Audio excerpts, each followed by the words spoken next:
Hi guys, Kadapa కారం దోశ వేసుకునేదానికని చెప్పేసి నేను ఒక 4 గంటల పాటు బియ్యము ఒక 2 గ్లాసులు తీసుకున్నానండి. దానికి ఒక సగం గ్లాస్ మైన మినపప్పు తీసుకొని కొన్ని అటుకులు వేసుకున్నా, కొన్ని మెంతులు కూడా ఒక చిన్న టీ స్పూన్ మైన మెంతులు కూడా వేసేసుకొని మిక్సీ పట్టేసుకున్నానండి. మిక్సీ పట్టేసి తర్వాత రోజు ఉదయాన్నే టిఫిన్కి అని చెప్పేసి ఇలా దోశ వేసేసి చట్నీ నేను ముందే కొట్టేసుకొని పెట్టుకున్నా ఎర్రగారెము.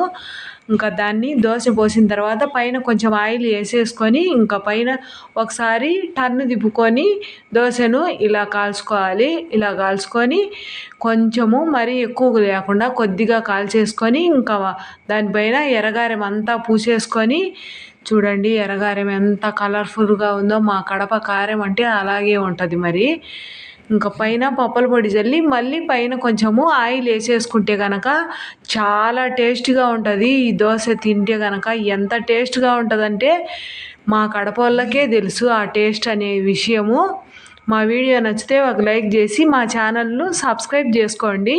మా కారం దోశ ఎలా ఉందో కామెంట్ పెట్టేసేయండి.